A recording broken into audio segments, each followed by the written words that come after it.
Bom, galera, então, para terminarmos os termos integrantes da oração, vamos falar de complemento nominal agora, né?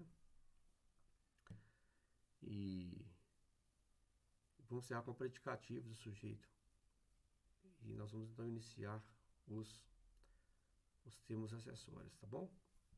Então, o termo chamado complemento nominal, ele é aquele termo que vai completar, né, um nome.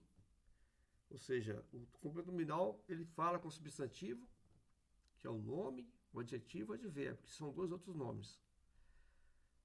Tá bom? É bom saber isso aí, tá? Complemento nominal conversa com substantivo, adjetivo e advérbio. Então, olha só, é um termo preposicionado, gente. O complemento nominal, ele pode vir sem preposição, Crepaldi? Pode. Ele pode vir em forma de pronome. Mas esse pronome tem que representar um termo que tenha preposição. Tá bom? Isso nós veremos lá quando eu for estudar com vocês. Vai ter uma aula separada só sobre complemento nominal e adjunto de nominal. Nós vamos ter que aprender a separar um e outro. Identificar bem rapidamente um e outro, né? Então, esse conceito é fundamental aí, ó. É o complemento de um nome. Mas tem que lembrar que é um termo preposicionado. Ou um pronome que o valha. E ele conversa com o substantivo, adjetivo ou advérbio. Então vamos para os exemplos aí. O Flamengo estava certo da vitória ontem. Então olha só, o termo da vitória que está destacado é o complemento nominal do adjetivo certo.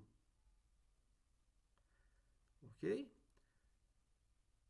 Você tem que sempre relacionar, quando a preposição aparece, você sempre relaciona a palavra posterior com a anterior, ou seja, com o antecedente. Então eu tenho que relacionar aí a palavra certo com vitória. Então, certo da vitória, tá vendo? Da vitória conversa com certo. Ou seja, o substantivo vitória e o substantivo certo estão relacionando de uma maneira que o termo da vitória é o complemento da palavra certo. Ok? Se eu falar assim, ó, o Flamengo estava certo ontem, vejo vocês que há uma vaga ideia, né? Agora, estava certo da vitória e eu dei mais sentido. Ok? O Galo tinha certeza da vitória. O termo da derrota conversa com certeza. Então eu pego o substantivo certeza e derrota e faço a relação entre os dois através da preposição. Eu tenho que lembrar, então, tenho que classificar a palavra antecedente. Certeza é um substantivo abstrato que pede a preposição. Tem certeza disso. Tá vendo? Certeza disso, da vitória. A escola ficava perto da delegacia. Então, perto é um advérbio de lugar e delegacia é um substantivo que está dando sentido a perto. Então, ficava perto da delegacia. Se eu falar assim, a escola ficava perto, ficou vago. Perto da delegacia, eu dei um sentido, tá vendo? Eu dei um complemento à palavra perto, que é o advérbio. Então, é isso aí. Os três exemplos. O primeiro fala com adjetivo, o segundo fala com abstrato e o terceiro fala com advérbio. Tá bom? Vamos para o próximo. O predicativo do sujeito.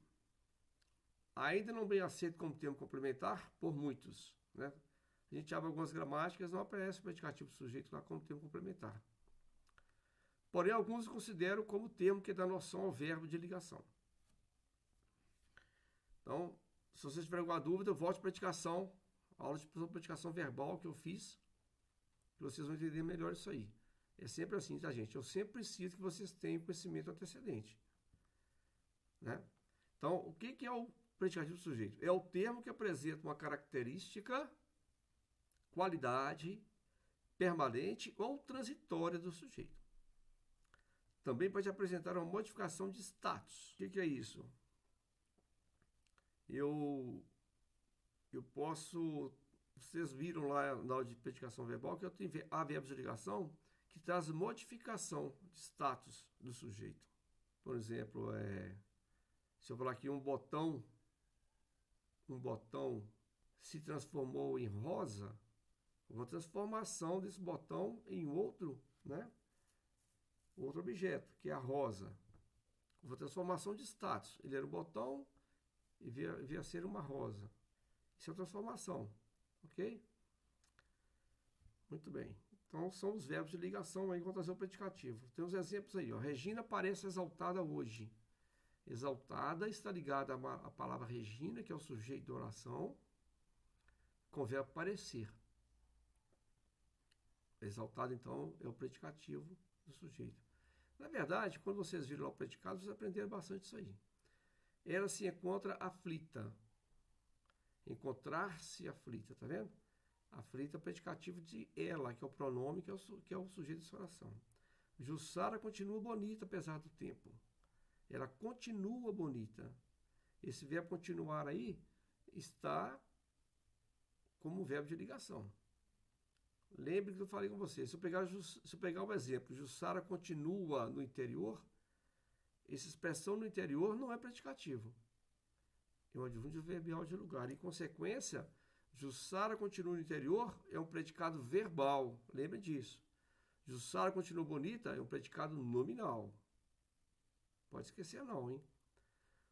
Ou seja, Jussara continua no interior é um verbo intransitivo e Jussara continua bonita é um verbo de ligação, que trouxe um predicativo ao sujeito Jussara. O gato virou espetinho. Aí houve uma mudança de status. Né? Eu falo de uma qualidade transitória. Ok? O gato virou espetinho.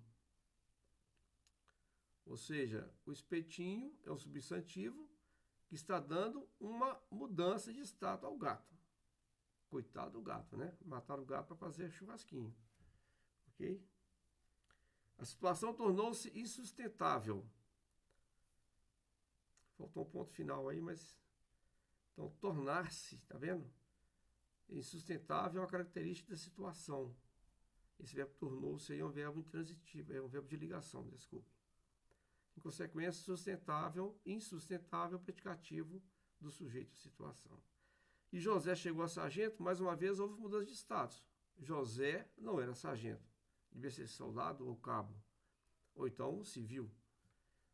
E chegou a sargento. Houve mudança de status de novo. Sargento é predicativo do sujeito José. Qualquer dúvida, voltem lá em predicação verbal para vocês aprenderem melhor isso aí, tá bom? Muito obrigado e vamos para a próxima etapa, que são os termos acessórios.